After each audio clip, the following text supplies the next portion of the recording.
Hey man, listen, look, like, was I unprofessional? Yes, of course I was. Did I overdo it? Yeah, I You did, could have said man. the same thing and not said the name. But I think people would be like, yo, who the fuck would ask for that, right? Yeah, man, listen, I jumped out the window, and whatever comes my way, I'm cool with it. Like, this doesn't bother me. Like, Hey. I actually thought it was funny, like some of his roasts. Like, there was something like, he said, I have Muppet hair for my beard. I'm like, I oh, see that's kind of funny, actually. Like, I like the funny Marlon Wayans. I don't like the race baiting, Marlon Wayans, the pulling the race card that I'm trying to divide, black men, because that's the easiest thing to do. Oh, it's a white guy, so let's pull the race card first. Hey, that to me is lame because listen, I could have gone below the belt also. I could have started talking about all types of family shit with him and everything, but I thought that's just like, has nothing to do with what we're talking about.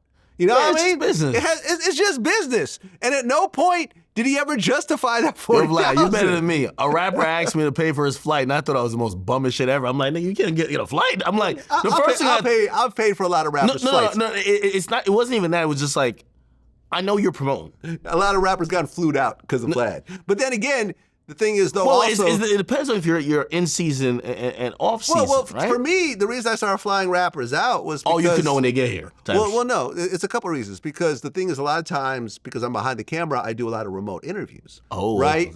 And we would do these remote interviews in, like, let's say, Ohio or Miami or whatever, or, and I would have to hire a cameraman. I'd have to get a studio. The quality wouldn't quite be the same. So when you add up all the costs of filming remotely, it'd actually be cheaper just to fly them out and go to our actual studio. So it's actually cost effective and quality. You know what I'm saying? But look, at the end of the day, Marlon, like, look, I respect you. You know what I'm saying? Like, and I want everyone to hear this. Like, I actually respect you and I'm actually a fan. And I would have hoped that you would respect me as well. And that's what it comes down to. And I think my feelings were hurt a little bit. And I think I probably overdid it by asking a whole bunch of people and so forth. But listen, I didn't put words in anyone's mouth. If anyone thought that I was wrong, they could have said it and I would have ran it. Right. Everyone thought that number was a little bit silly, but I just thought for a moment that, like, yo, bro, like, Vlad, I've the worked number hard. isn't silly. It isn't silly. If I'm thinking like him, I don't know the business, this is what happens. This is why most people in media, like I watch Charlamagne got hella bread. That nigga used to be on the radio talking about he drive a 98 like truck. Like, yeah, he was lying like it. Because rappers pocket watch too.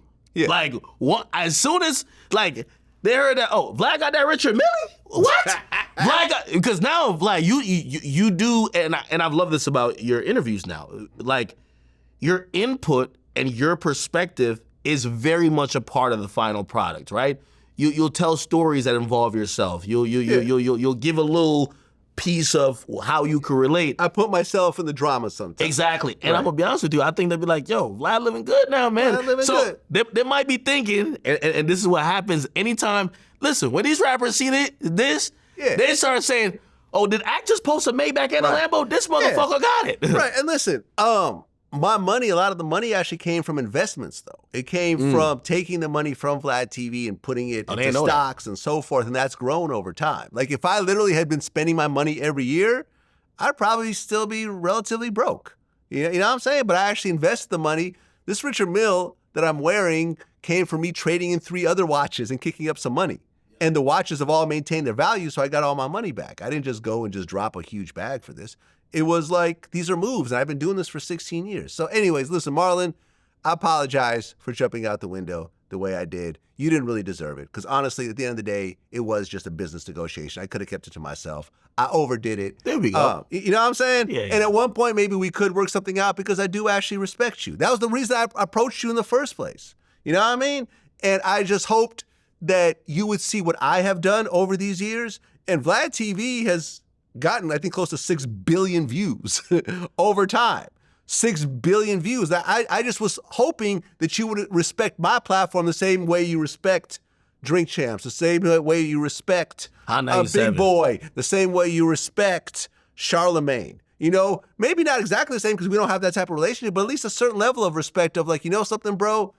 Yeah, 40,000 is a little crazy. Let's just work out a number where you're not going to, take a loss guaranteed to do it. But something, he doesn't owe me that. So my bad, Marlon. I apologize. You know what I'm saying? It's all good. Or maybe he's just spin back when he's dropping a movie and like he's red hot. And or there's something that he has a story to tell that maybe you're like, shit, I need the story here. Exactly, man. And listen, Marlon, bro, like at the end of the day, the only reason I even approach you is because I do respect you.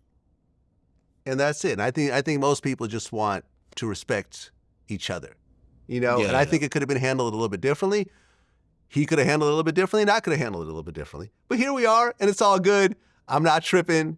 I'm the one that made it public, so whatever comes my way, whatever he says or what other people say, it's all good. It is all 50-50 good. or everybody on his side? I mean, you see it both ways, man. Of course, a lot of people are going to be on his side because he has a big following and, there's the cancel Vlad. But then there's tons of people that are also like, bro, you're insane. Like, you're not 40,000 for what you're doing is insane. Yeah, you know who's also fucking on the market too is like these other guys too, like Charleston White now even saying I get 15,000. I see FYBJ, man. He's like, yo, I get this amount. Everybody's like throwing out these figures like his booking fees. Yeah. And it's like, I've gotten a lot of money to do interviews on platforms sometimes. Yeah. You know what I'm saying? Like literally, like I remember I said, I'm not going to put it out there in terms of specifics, but I made, I think, 4 times as much doing an interview on someone else's platform than my biggest payday as a DJ. And that was going to Australia. You know what I mean? Like during my Rap Phenomenon days. Well, but just here's the thing though. I guess I was bringing that up because I hear certain people talk about that number like if that number isn't more, it fluctuates more than a rapper's price. A rapper's price to perform might be around the same number for a year or two because people want to hear those songs for a year or two. Sometimes these guys come out, something just happened, they're viral. Yeah. You're gonna get that paycheck maybe once or twice. Yeah, then you go back down to your legacy price again. Exactly. Yeah. You know, I think some of these guys are moving around as if, no, this is like a booking fee and I'm an artist. It's like, no. You're paying for the stories. If anybody's paying you to be on their platform, they're paying you for the exclusivity of the story. Who comes first pays first, right? And you should be very cognizant of that if you're treating it as a business. Otherwise, it's just going to be bad business.